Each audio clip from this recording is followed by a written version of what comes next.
Halo teman-teman, kali ini kita bakal ngebahas salah satu tools paling populer di dunia data analytics, yaitu Power BI. Buat kalian yang masih baru, jangan khawatir karena kita akan bahas dari nol, mulai dari pengenalan, cara aksesnya, sampai fitur-fitur yang penting yang bisa bikin kalian jatuh cinta sama Power BI. Yuk langsung kita mulai.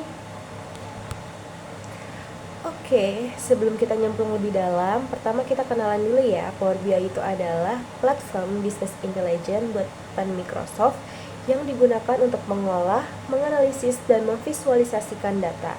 Intinya, Power BI bantu kita untuk mengubah data mentah menjadi informasi yang bisa dibaca dengan mata dalam bentuk grafik, tabel, dan dashboard interaktif.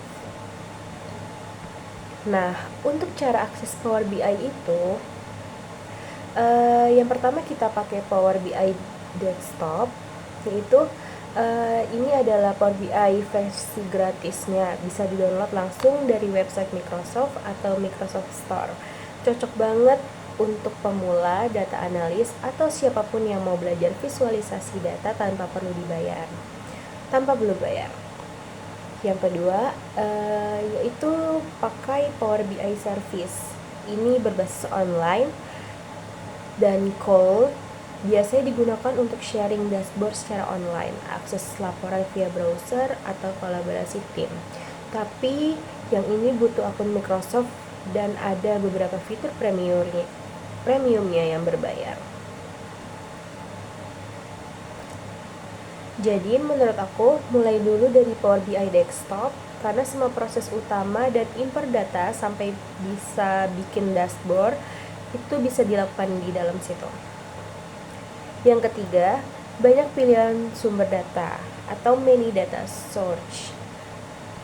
Jadi Power BI itu fleksibel banget karena bisa diambil data dari banyak sumber. Kita bisa connect ke file Excel, CSV, XML, Google Sheet, SQL Server, MySQL, PostgreSQL, SharePoint, OneDrive, API dan web, dan bahkan dari layanan cloud kayak Azure atau Salesforce.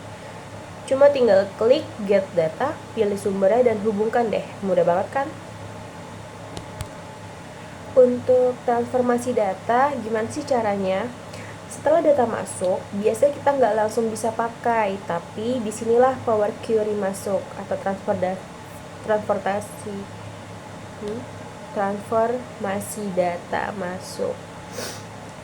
Jadi, transformasi data itu adalah tempat kita bersihin dan ubah data. Misalnya mau hapus kolom, ubah format, filter data, gabung tabel, atau bikin kolom baru. Semua bisa dilakukan lewat interface yang user friendly. Dan kerennya, setiap langkah transformasi itu terekam otomatis jika prosesnya bisa diulang tanpa coding berat. Langkah selanjutnya adalah data modeling atau relasi antar tabel. Kalau datanya banyak dan dari berbagai sumber, kita bisa bangun model datanya di Power BI. Gampangnya gini, kita bikin hubungan antar tabel kayak di database. Misalnya tabel transaksi kita hubungkan ke tabel produk dan tabel pelanggan. Di bagian ini kita bisa atur tipe relasi. Ada jenisnya one to many, many to one, dan lain-lain. Dengan model yang rapi, analisis jadi lebih cepat dan akurat. Yang keenam, ada DAX atau bahasa buat analisis data. Kalau kalian udah mulai serius ngolah data, pasti bakal ketemu yang namanya DAX, singkatan dari Data Analysis Expression. DAX itu semacam bahasa formula di Power BI mirip Excel tapi lebih powerful. Kita bisa pakai DAX buat bikin metrik-metrik khusus kayak total penjualan, year to date, pertumbuhan bulan ke bulan, rasio konversi, dan banyak lagi. Contoh fungsi yang sering dipakai itu ada sum, calculate, filter, if, dan relate. Tenang aja, nggak harus juga jago coding kok, yang penting ngerti logikanya dulu. Yang ketujuh, ada fitur theme and custom visuals. Biar dashboard kita nggak cuma fungsional tapi estetik, Power BI juga kasih opsi buat ganti tema. Kita bisa pilih warna, font, background sesuai brand atau selera pribadi. Selain itu, Power BI juga punya marketplace visual. Kita bisa download dan pakai visual tambahan kayak Gantt chart, KPI cards, funnel, bahkan animate cards. Yang ke-8 itu apa yang bisa dilakukan oleh Power BI? Oke, setelah kita kenal semua fiturnya tadi, sekarang pertanyaannya, apa aja sih yang bisa kita lakuin pakai Power BI? Contohnya, menganalisis performa penjualan harian, mingguan, bulanan. Melacak KPI bisnis secara real time, bikin dashboard interaktif buat presentasi ke manajemen, menghubungkan data dari banyak sistem dalam satu tempat, dan otomatisasi laporan mingguan atau bulanan. Intinya, Power BI itu bantu kita buat ambil keputusan berbasis data, bukan cuma feeling.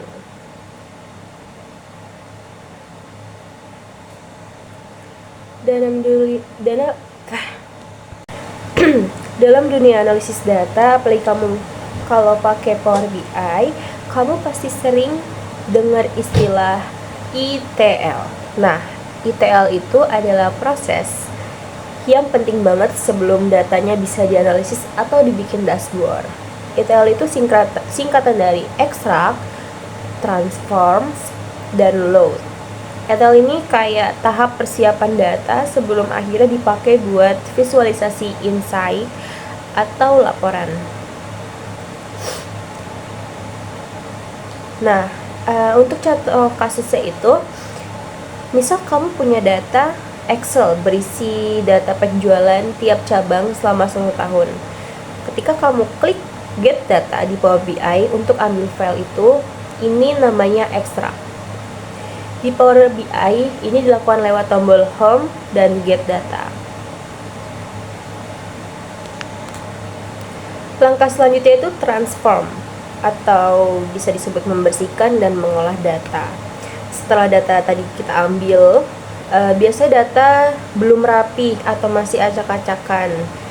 Misalnya kayak kolom yang nggak sesuai, ada data kosong, atau format tanggal berantakan, atau bahkan nama pelanggan typo. Nah, disinilah proses transformasi dilakukan. Di Power BI ini, proses transfer dilakukan di Power Query Editor yang muncul otomatis waktu kamu klik transform data. Yang bisa kalian lakukan di sini itu ada ubah format data kayak teks jadi number, tanggal, dan lain-lain. Yang kedua itu bisa ganti nama kolom, selanjutnya hapus kolom atau baris yang nggak penting, bisa juga pisah atau merge kolom, terus bikin kolom baru pakai rumus misalnya umur sama dengan tahun sekarang dikurang tahun lahir. Bisa juga filter data berdasarkan kondisi tertentu, gabung beberapa tabel jadi satu, itu juga bisa. Contoh kasusnya, kamu punya kolom tanggal transaksi, tapi bentuknya teks bukan format tanggal. Kamu ubah formatnya di Power Query Editor, itu namanya transform. Langkah yang ketiga itu load, atau membuat data ke Power BI. Setelah datanya udah dibersihin dan rapi, langkah terakhir adalah memuat data ke dalam model Power BI. Data yang udah ditransform tadi akan di-load dan jadi yang disebut dataset. Dan dari sinilah kamu bisa mulai bikin visualisasi, grafik, tabel, pakai rumus DAX, atau gabungin data dengan data lainnya. Contohnya, kamu udah selesai olah data pelanggan, sekarang kamu klik close dan apply. Data masuk ke Power BI, kamu langsung bisa tarik ke grafik atau visual. Nah, kenapa sih ETL itu penting? Tanpa proses ETL, datamu bisa berantakan, penuh error, tidak bisa dihitung, dan hasil analisisnya salah besar. Jadi, meskipun nggak kelihatan kayak grafik keren, proses ETL itu fondasinya analisis data. Tanpa ini, visualisasi di Power BI nggak akan jalan mulus. Nah, itu dia tadi pengenalan lengkap tentang Power BI. Mulai dari cara akses, data search, transformasi data, model relasi, DAX, sampai tampilan visual. Buat kalian yang baru mulai belajar data analisis, seperti aku, Power BI itu tempat yang tepat banget buat mulai. Gratis, fleksibel, dan powerful banget. Jadi, sampai jumpa ya untuk video selanjutnya dan tetap semangat buat belajar data. Bye-bye!